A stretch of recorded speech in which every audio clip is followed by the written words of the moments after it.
Hi, എല്ലാവർക്കും ജാനീസ്കിച്ചണിലേക്ക് സ്വാഗതം. ഇന്ന് ഞാനിവിടെ റവയും പഞ്ചസാരയും മുട്ടയും കൊണ്ട് വളരെ എളുപ്പത്തിൽ ഉണ്ടാക്കിയെടുക്കാൻ പറ്റുന്ന 4 മണി പലഹാരമാണ് കാണിക്കാൻ പോകുന്നത്. ഇത് കുട്ടികൾക്കെല്ലാം വളരെയധികം ഇഷ്ടപ്പെടുന്ന സ്നാക്കാണ്. നമുക്കിത് വളരെ കുറഞ്ഞ ചിലവിൽ വീട്ടിലുള്ള സാധനങ്ങൾ വെച്ച് വളരെ എളുപ്പത്തിൽ ഉണ്ടാക്കിയെടുക്കാൻ പറ്റും. ഇനി നമുക്ക് സ്നാക്ക് ഉണ്ടാക്കിയെടുക്കാം. ഒരു ബൗളിലേക്ക് 1 കപ്പ് റവ ഇട്ട് കൊടുക്കുക. ഇത് ഞാൻ പൊടിച്ചെടുത്തിട്ടാണ് എടുത്തത്. നിങ്ങൾ റവ എടുക്കുമ്പോൾ ജസ്റ്റ് ഒന്ന് പൊടിച്ചെടുത്താൽ മതി. ഇനി 1/2 കപ്പ് പഞ്ചസാരയും 1/4 കപ്പ് മിൽക്ക് പൗഡറും 1 നുള്ളു ഉപ്പും ഇട്ട് കൊടുക്കുക.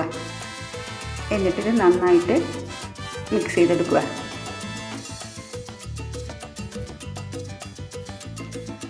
ഇനി ഇതിലേക്ക് ഞാൻ മുട്ടയാണ് ചേർത്ത് കൊടുക്കുന്നത്.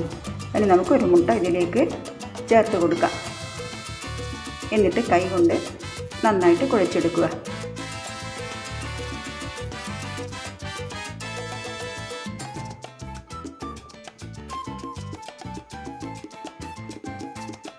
നമ്മൾ കുഴച്ചെടുത്ത് കട്ടിയായിട്ടാണ് മാവ് വരുന്നതെങ്കിൽ 2-3 ടേബിൾ സ്പൂൺ വെള്ളം ചേർത്ത് കൊടുത്താൽ മതി.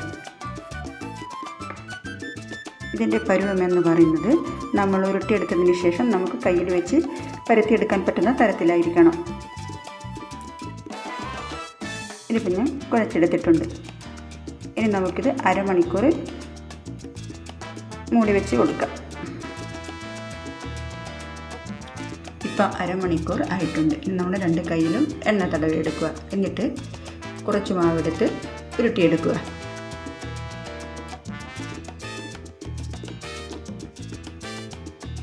ഇനി ഇതേപോലെ കയ്യിൽ വെച്ച് പരത്തിയെടുക്കുക.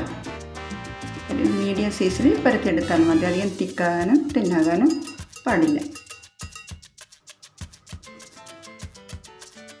ഇനി കത്തി കൊണ്ട് ഇതിൻ്റെ മുകളിൽ ഇതേപോലെ ഒന്ന് വരഞ്ഞു കൊടുത്താൽ മതി. നമ്മൾ ഫ്രൈ ചെയ്തെടുക്കുമ്പോൾ കാണാനൊരു ഭംഗിക്ക് വേണ്ടിയാണ് ഇങ്ങനെ ചെയ്യുന്നത്.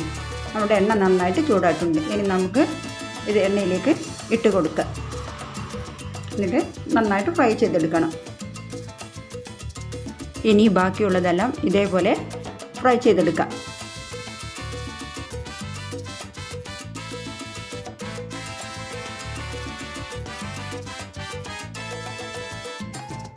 മീഡിയം ടു ലോ ഫ്ലെയിമിൽ വെച്ചിട്ട് ചെയ്തെടുത്താൽ മതി. ഒരു സൈഡ് വെന്തിട്ടുണ്ട്. ഇനി നമുക്കിത് മറച്ചിട്ട് കൊടുക്കാം. നല്ല ബ്രൗൺ കളറായി വരുന്നത് വരെ തിരിച്ചും മറച്ചിട്ട് ഫ്രൈ ചെയ്തെടുക്കണം. ഇത് പുറമേ നല്ല ക്രിസ്പിയും ഉള്ളിൽ നല്ല സോഫ്റ്റുമായിരിക്കും. ഇത് കഴിക്കാനും നല്ല ടേസ്റ്റാണ്. ഇതിപ്പം ഫ്രൈ ആയിട്ട് വന്നിട്ടുണ്ട്. ഇനി നമുക്ക് ഇത് പ്ലേറ്റിലേക്ക് കോരി മാറ്റാം.